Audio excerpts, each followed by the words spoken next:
Trump calls USMCA trade deal irrelevant as Carney courts Beijing. News analysis. U.S. President Donald Trump struck a familiar note this week by dismissing the importance of trade with Canada, but the comments came as Prime Minister Mark Carney was about to land in China. Carney has looked toward Asia and elsewhere to expand trade amid trade tensions with the United States. The Carney government's main pitch about the need to deepen relations with China, ruled by a one-party dictatorship, is premised on economic conditions brought by Washington. Meanwhile, Beijing knows full well why Ottawa has come knocking after years of suspended relations over domestic and international security concerns spurred by China's aggressive posturing. Trump was touring a Ford Motor Company plant in Michigan on January 13 when he made his comments about trade with Canada.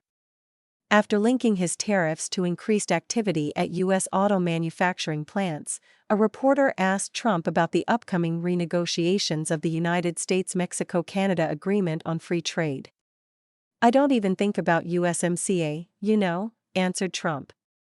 He said he wants to see Canada and Mexico do well, while adding the United States doesn't need their product.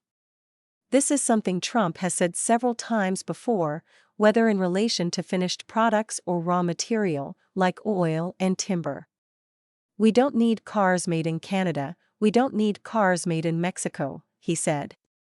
We want to make them here, and that's what's happening. Everybody's moving here from Canada, they're coming here from Mexico, from Japan, from Germany, from all over the world."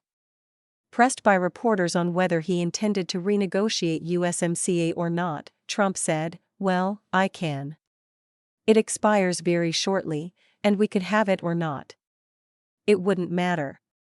I think they want it. I don't really care. No real advantage. It's irrelevant to me." Such comments about the future of the USMCA had been made by Trump's trade representative Jamieson Greer in December 2025. Could it be exited?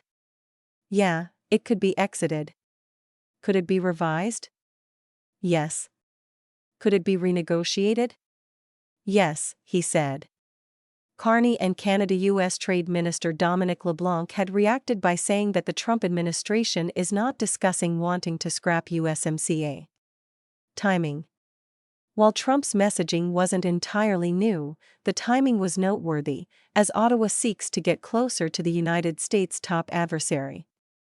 The Trump administration's recently released national security strategy focuses on countering China and removing its influence from the Western Hemisphere. As he landed in China, Carney stated that the relationship between Canada and China has created opportunities and prosperity on both sides of the Pacific. "We're ready to build a new partnership, one that builds on the best of our past and responds to the challenges of today," Carney said in a January 14 post on social media. Foreign Affairs Minister Anita Anand struck a similar tone when she spoke with reporters on January 14. "I want to take a moment right off the top to stress the magnitude of this visit. The first visit to China by a Canadian Prime Minister since 2017, she said. Anand said the Canadian delegation will discuss with Chinese officials the trade relationship and other opportunities for collaboration between our two countries, given the strong people-to-people ties between Canada and China. Anand declined to directly answer questions from reporters about whether Ottawa still considers China a disruptive global power, as stated in the current Indo-Pacific strategy which was released in 2022. This is a new government with a new prime minister, a new foreign policy in a new geopolitical environment, she said. In this moment of economic stress for our country, it is necessary for us to diversify our trading partners and to grow non-US trade by at least 50% over the next 10 years. Warning. The Chinese Communist Party appeared to issue a warning before Carney arrived in China that any progress in the relationship would depend on Canada breaking with the United States on China policies.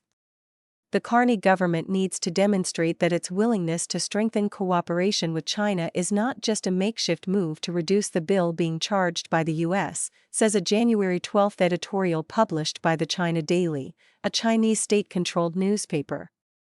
If Ottawa still chooses to subject its China policy to the will of Washington again in the future, it will only render its previous efforts to mend ties with Beijing in vain. Meanwhile, Washington is likely closely following Carney's visit to China and taking note of what deals or concessions are made. Carney has been under pressure by some industry groups for potential breakthroughs in the trade conflict. But such a move would further distance Canada from the United States on foreign policy.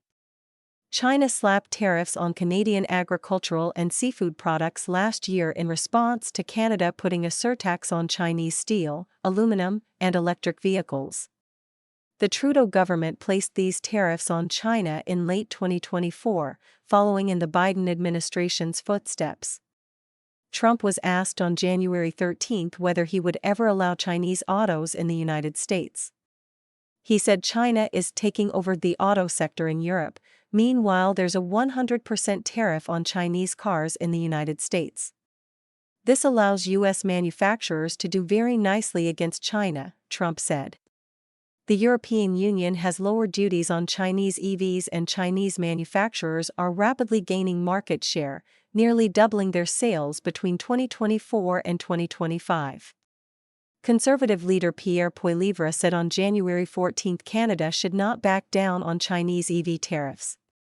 He called the vehicles a national security threat due to their surveillance capabilities and a threat to Canadian jobs. Poilievre said Ottawa should instead use the $1 billion loan it provided to BC Ferries to purchase Chinese-made ships as leverage to push Beijing to drop its retaliatory tariffs on Canadian products.